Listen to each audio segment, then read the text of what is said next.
Thank God it's Friday, and you know what that means. It's time for your weekly edition of Travel Grunt. I'm your host, Zac Wilson, and I need a vacation. This is my theme song. It isn't very long. Travel Grunt! Hey, boys and girls, welcome back. This is our second episode of Travel Grunt. Thank you so much for your well wishes and all of your likes and shares last week. I am Zac Wilson, the owner of DaydreamVacations.com, your personal travel advisor and master cruise counselor. Let's go ahead and get started. What's up first on the Pad of Power? What's new in travel news? What's new is Canada. This week, the Prime Minister of Canada announced that they're going to be prohibiting certain kinds of ships, including cruise ships, to be sailing through Canadian waters or docking at Canadian ports. Well, how does this affect travelers? Well, naturally, it doesn't affect anyone who enjoys a nice cruise through the Caribbean or maybe a wonderful European river cruise, but it does affect people who like sailing through New England or Alaska. Now, how does it affect Alaska? Can't we just sail from Seattle, Washington to Anchorage, Alaska and bypass Canada altogether? I mean, sure, it's a nice place to visit. I like maple syrup as much as the next guy, but do we actually have to stop there? Yes, we do. And here's why. In 1920, the U.S. passed a law called the Jones Act. I encourage you to Google it. In Section 27, it talks about and trying to encourage a U.S. fleet. What it requires. Ships have to be built in the U.S. They have to be staffed by at least 75% of U.S. citizens. They have to be flagged, sail under the American flag, and be subject to the laws of the United States. Now, cruise ships don't have to do this. They could be built elsewhere, staffed by others, and fly under flags like Panama, Jamaica, the Bahamas, etc. And the cruise ship is kind of considered to be like sovereign soil. So following all the laws like minimum wage or employee standards or whatever it might be. Now, with the Jones Act, what that means is you cannot then, if you're sailing under a foreign flag like most cruise ships do, connect one U.S. port to another U.S. port like Seattle to Anchorage. So the way to get around this is stopping in a foreign port. Well, the only foreign port available between Seattle and Anchorage is, ding, ding, ding, Canada.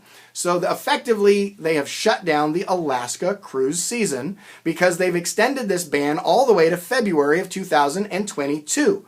So last year, we couldn't sail for health reasons in Alaska. This year, it is going to be due to Canada. What else is in the news? Sticking with a theme, more cruise news. Here in the United States, we do have river cruises, believe it or not. It's not just over in Europe. We have several cruise companies that sail on the mighty Mississippi through the heartland of the U.S. and also up in the beautiful Northwest on the Columbia and Snake Rivers.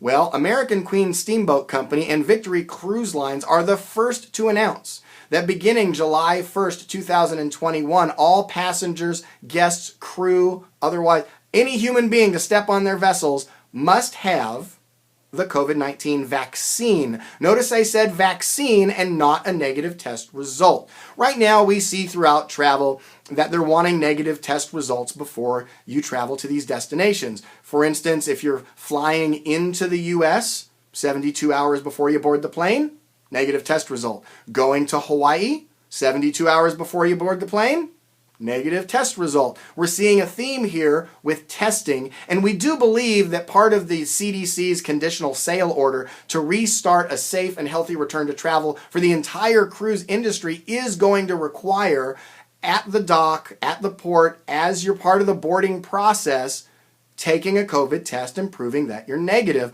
But no one has suggested requiring or mandating a vaccine until now, and these two cruise lines beginning July 1st will require that vaccine. Okay, what's next on the Pad of Power? Hey Zac, what are you daydreaming about? That's a really good question. What am I daydreaming about? Well, I sense a theme with today's show because I really am daydreaming about my next cruise. Cruising is such an incredible vacation opportunity. Some refer to it as a destination sampler.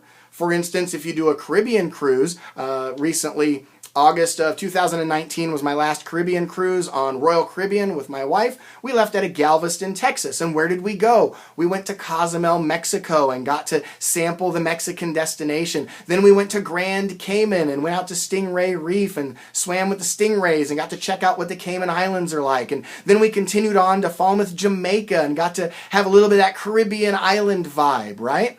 So instead of immersing yourself in one destination, you get to sample the destinations. Or maybe cruising through Europe is a great way with a floating hotel to go from country to country.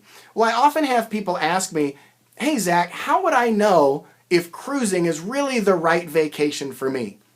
Well, I invited a dear friend of mine to come on the show today. I would like you to give him a big travel grunt welcome. Give him your best grunts. And just welcome him to Travel Grunt. Ladies and gentlemen, my friend, Foxy Jeff. Thank you, ladies and gentlemen. I really appreciate the invitation to come out here on the Travel Grunt. And I just wanted to say thank you so much. I have taken the time to put together a foolproof quiz to discover if you might be a cruiser. If your first thought when you see the buffet is challenge accepted, you might be a cruiser. If you're a gambler, but you think the best game of chance is not at the casino, but rather whether or not you'll get on the elevator, you might be a cruiser. If you think fine art is a towel animal, you might be a cruiser. And if when your family goes on vacation together, you really enjoy having matching t-shirts with little funny sayings like, seize the day, or oh boy, or ship happens, or even I need my vitamin C, you might be a cruiser. Enjoy the next trip and thanks for having me on the show. Ladies and gentlemen, give him a nice round of applause. Excuse me while I shave. And let's check out what's next on the Pad of Power. You know, I want to continue talking about cruising for just a brief moment. January and February, we are in the beginning of February, is considered wave season. And they call it wave season because every year that's when a huge wave of bookings tend to come in because the holidays are over. People have stopped stressing about the money they're spending at the holidays. They just got together with family and discussed where they want to go on their next trip. And it's right before spring break hits. And for planners, it's a good advance amount of time for summer travel. Well, as you can tell right now, cruises are not sailing. They are still on the extended pause as they figure out how to meet the CDC's conditional sail order to make sure that cruising is as safe and as fun as ever. So my advice to you is take advantage of the wave season promotions. The best pricing every year for any cruise is during January and February. And book your 2020 cruises now, whether it's a family cruise through the Caribbean, or maybe celebrating an anniversary in Europe for a European river cruise, or even for Alaska, as we recently discussed. Look ahead to 2022. All right, so what's next up on the Pad of Power? I'm adding a segment today, best places to pig out. Let's admit it, some of us are foodies. We love good food. We love food and wine festivals. It's one of the number one reasons we travel, and so we really love sampling cuisines and whatnot. And so I want to give a snout out. That's right, I said snout out, not shout out. This is Travel Grunt, right? I want to give a snout out to one of my favorite places to get a sweet treat here on the planet. We've been talking about Alaska. When we get back to Alaska, whether it's through a land-based vacation at a wilderness lodge in Denali National Park, or whether we get to take that Alaskan cruise in 2022, I just want to give a snout out to Wild Scoops, Alaskan handcrafted ice cream. They call themselves a micro creamery. Here's a photo of my son at Wild Scoops. We went up to Alaska in June of 2019 on the Royal Princess cruise ship. This place is incredible. Check out this photo here. I'm going to zoom in for a moment. Look at that ice cream. That's a caramel French vanilla mix, and on top they got whipped cream. And notice they caramelized the top of the whipped cream, kind of like you do a creme brulee with the flame, right? It is incredible, and every time you go, there is a line almost around the block. This place is the most popular mom and pop secret place. I know when you think of Alaska, you're thinking of Alaskan king crab legs, and you should. And I know you're thinking of a great salmon bake, of course. Fish and chips with halibut, oh, to die for, especially in Skagway. I love it, but Wild Scoops right there in Anchorage is a must-do for anyone. What's up on the pad of power? Uh-oh, it's time for me to squeal on somebody. We learned last week that we're just trying to keep this show positive and inspiring, and the squeal is me tattletaling on a do-gooder. So, drum roll, please go ahead and tap something for the drums. This week's Travel Grunt squeal goes out to Bill Coyle in Ohio. Here's your squeal, Bill. Whee! Okay, so why am I squealing on Bill Coyle? You may not even heard of Bill. Who's this Bill guy in the middle of Ohio? Many travel advisors know Bill because he's been in the travel industry his entire life. His parents owned a travel agency. His first job was delivering tickets back in the day before email, going out and hand delivering everything. And then eventually he became a travel advisor. And now he's in charge of the education department at one of the nation's biggest host agencies, KHM Travel Group, of which I am also a member.